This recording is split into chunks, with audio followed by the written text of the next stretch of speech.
The City of Beacon's fire chief would love to find ways to recruit and retain his volunteer firefighters, a service that continues to steadily decline in fire departments across the country. We have a very hard time getting the volunteers in the 20s, 30s, because they're going in a direction of a career, some kind of profession, or they have a family.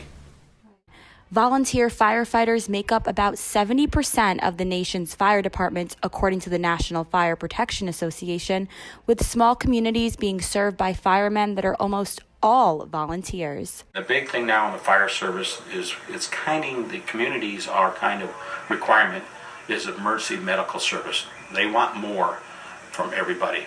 Communities like Beacon are representative of fire stations across the country that are facing a declining rate of volunteerism, which is estimated to have dropped by 25% since its all-time high in the mid-1980s. I think society has changed over the years in the sense that we're busy.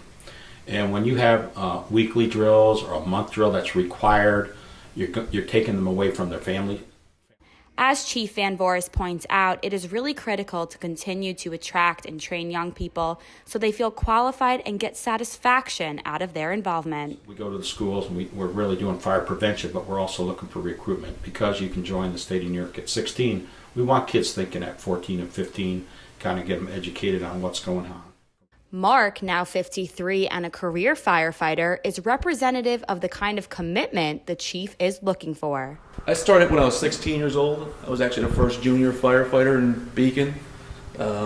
It means a lot, growing up, it takes you off the streets. The department receives an average of 1,600 calls a year. Out of those, 1,000 are emergency medical calls, ranging anywhere from a bee sting to a heart attack. We're not just fighting fires anymore. Okay, we're an emergency response service, really.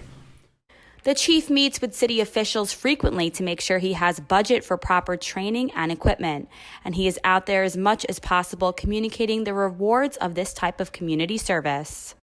New York will reward you after 20 years of service with actually a pension.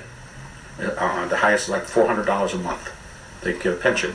And also if you're a homeowner, you can get a tax break. And the greatest reward of all, I think the biggest thing, the reward you asked about, is the satisfaction. There's really no money value on it. It's helping people. I'm Caitlin Sinclair for Com 331.